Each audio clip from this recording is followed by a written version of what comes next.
Hello everyone and welcome back to my channel.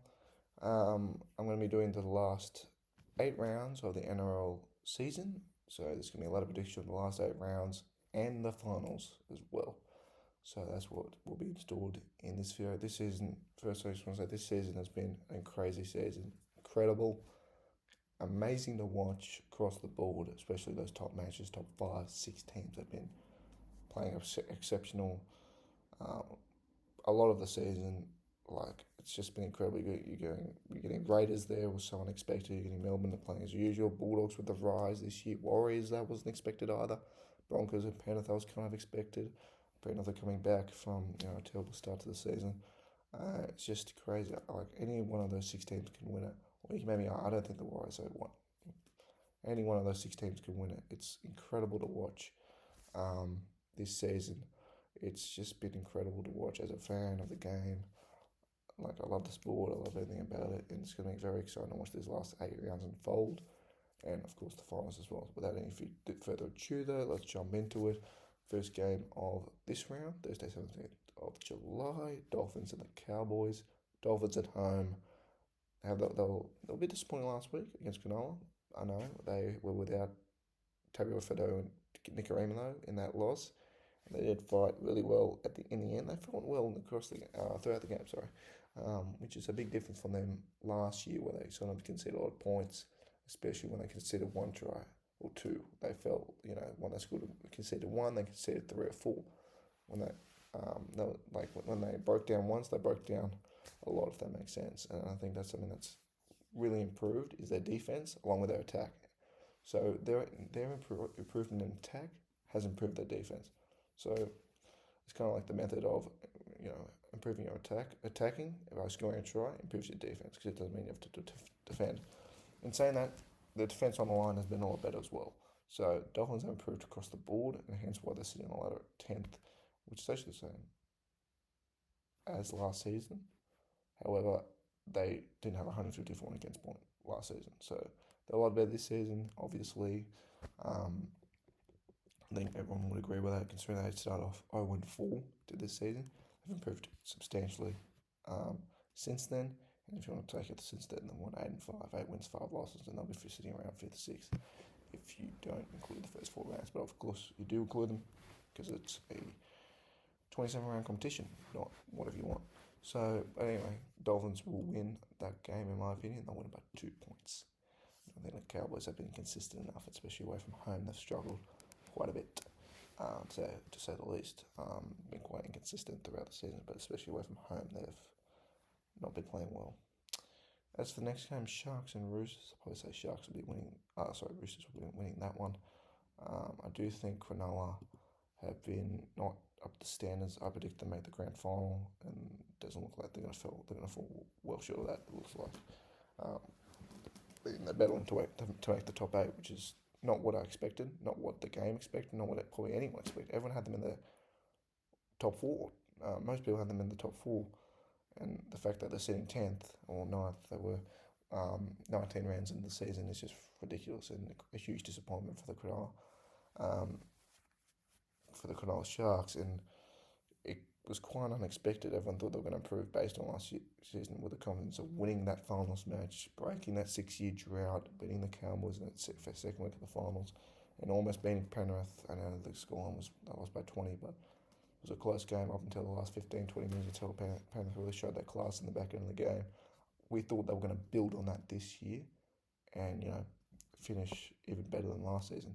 But unfortunately, they're taking it a few steps back, not just one step, but a few steps back.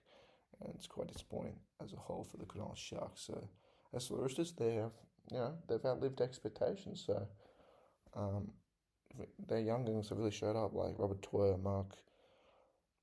I can't say his last name, Mark. All of them. Santa Smith, Sam Walker hasn't been there, of course, a lot of the season, but he's another young gun who is in the team playing really well when he's on the field. Obviously, it's been very unlucky because of injury, but as a whole, the team's completely adapted from last season being a very senior, very veteran kind of roster to a very rookie roster this season. Only going slightly worse on the ladder, which astounds me. I predict them to finish close to the wooden spoon. Well, that's not happening. I had them finishing in like 14th or 15th. My first lot of predictor of the season before the ball was kicked. So yeah, they've really outlived many expectations. That's the next one. Next game, Penrith, I think clear favourites, clear winners there. South's just have not been there this year. I know they've had a lot of injuries, but they have not been up to the standard of the rest of the competition, unfortunately, for South Sydney. That's the next game. Raiders, they've had a similar season to Penrith in some regards, in terms of what Penrith achieved in recent seasons, with dominating the season, winning 14 matches, losing 3. I mean, that's quite an amazing record to have at this point, and looks like they're really going to build on that and finish at the top of the ladder, or second at least. I don't think they're going to finish below second unless they have a really disastrous end of the season, but they're definitely locked in a spot in the top 4. Even if they lose every match, I still think they make the top 4, or maybe they're going to win one more. But they've just done incredible things this season. They just find a way to win, whether they're behind by 16 points or up by 16 points.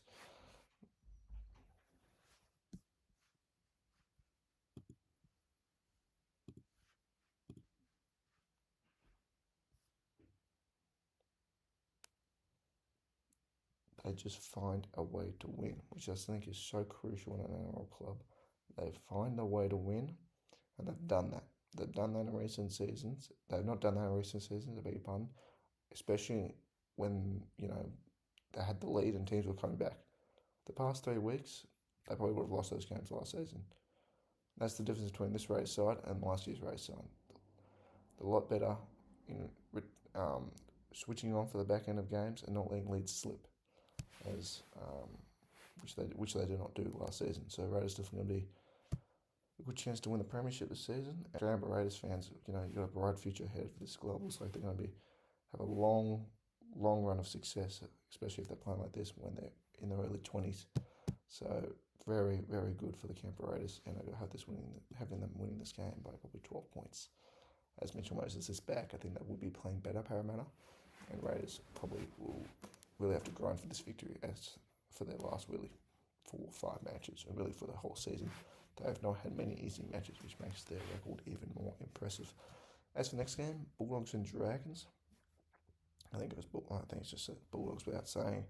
I mean, they've had a great season. A lot of people had them making the top 8, but they did not think they'll finish them be this high at this point of the season. So I think it's quite a tip off to the Bulldogs fans, to the Bulldogs, players, and all what they've done, and the fans have really played a huge part in that as well. I think it's safe to say. I don't say that's cliche, but the way they've turned up to the games this year, 65,000 at the Good Friday game, another 50,000 at the Easter Monday. I mean, they've been getting such high turnout. It just shows the dedication of these fans and how long they've waited for success like this. It's been 11 years since they've, longer, 13 years, I think, since they've been in the top 4 at this stage of the season. So really high hopes for the Bulldogs as they look to, they're really in the premiership hunt. I know they lost 2 out of their last 3 games, and you might think they're going backwards a little bit, which they might. I'm not saying they won't finish backwards, but I do think they should. They will be definitely still hard to stop come September, even if they do, start to lose a few matches come the end of the season. Because you need to remember, they will like to peak come September, come finals 40 times. So, and they'll love to have a top 2 spot. Obviously, it looks unlikely at this stage considering how the Raiders and Melbourne are going. But even as a top 4 team, a team that finishes 3rd or 4th, they're definitely going to be a team that really threatens their premiership title. And I consider them to be a very, very good chance of winning the premiership, along with the Raiders and Storm as well in that category. And of course, Penrith, you can't count Penrith out of that category. They've just been outstanding the last month or 2. They've just flicked a switch. It's been incredible. For the Panthers, both of the Bulldogs, as I was saying, they've had an outstanding season. I really look forward to seeing what they can do in the coming rounds as they play top teams like the Melbourne Storm, the Broncos, as they play top teams heading into the finals, like the Storm and the Broncos. As the next game, Storm and Manly, I think this will be quite an easy win for Melbourne. I know Manly are coming off the bar, they're fresh, especially with the week before beating South quite comfortably, with Turbo looking very good, I have to say, in the centres. Fans are probably saying, why did they not do this earlier? Clearly, it wasn't fit enough to play fullback, or it wasn't really working for him. So I think they'll be really relieved that this plan is of choice, being the centres, working really well, and how Daly Cherry-Evans is playing really well in the halves with Luke Brooks, because obviously there has been doubts about that pairing, obviously, throughout the season, especially after DC decided to leave the Manly Seagulls this season, at the end of the season, and head to a new NRL club, likely to be the Roosters next season. So it's been a big change for Manly in terms of where they started the year. They thought, Daly Cherry-Evans will be a huge part, even next year, and in 2027 as well, potentially. I know he's getting a bit on, but they still considered him to be a big part of their short-term future. Unfortunately, that won't be the case, and I think that really meddled with the mentality of the Manly Seagulls a bit throughout the season. I know they wouldn't like to say that, they wouldn't like to admit it, but I think they put that news behind them, and their footy has really been clicking, and they have been playing better the last few weeks, especially they win against South as it all. I know South weren't playing their best, and they were without many troops of their own, but Manly have been playing better. I don't think they're going to win this match because Melbourne are just full of class across the park. But I do think it'll be a decent game. It'll be quite close. I don't think it'll be a blowout by Melbourne by any means. I mean, I could be wrong. Don't get me wrong, but I do expect it to be a bit of a closer game than people think. As the next game, Tigers and Titans, on the table clash. Both teams looking to improve. Both teams are trying to get off the bottom end of the ladder, especially the Titans. They would not like to finish where they are right now, and they're going to win matches like this if they want to get off that bottom of the ladder. And I do think they will win a match like this, considering how they did improve quite a bit last week against Broncos, even though they lost by 12 points. I know Broncos weren't playing their best by any means, but it was a big improvement for Gold Coast. Still, a few areas they really need to work on, like their completion rates.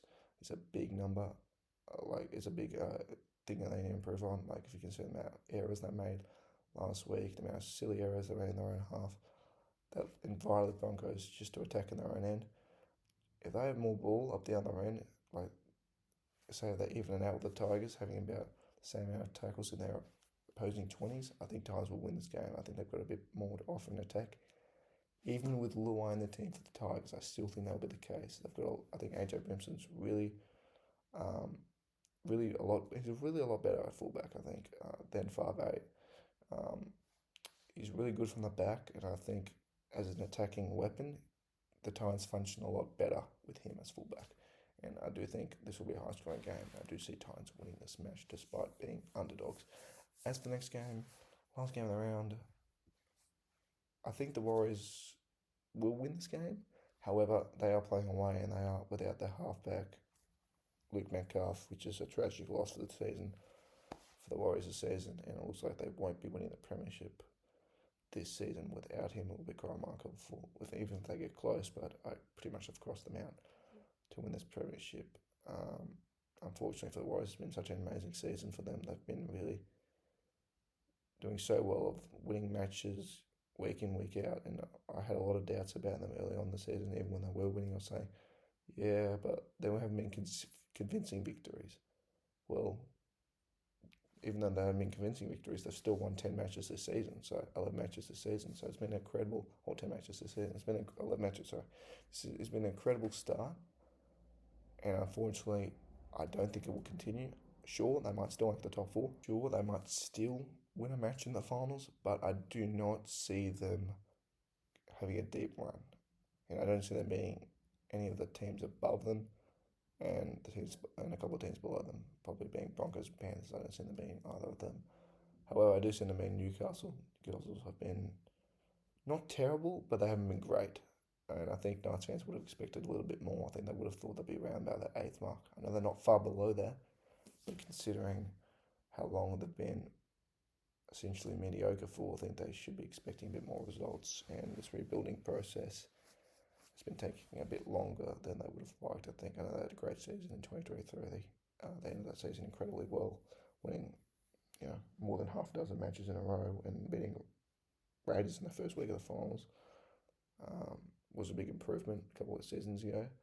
But last season they kind of took a step back, and even this season they took another bit of a step back. I know next season they're going to have Dylan Brown as a 5'8".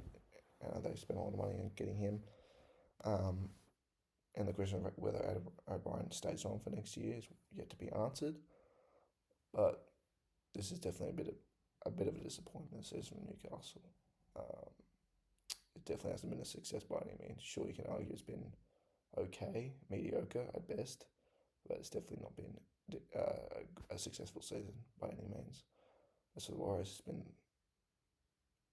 completely different. It's been a major success, and they've been doing so well considering the roster, considering where they were predicted to finish. People had them in the bottom four, similar to the Rays. They had them finishing last, they're first. So if you flip the ladder, then you would have gotten it right.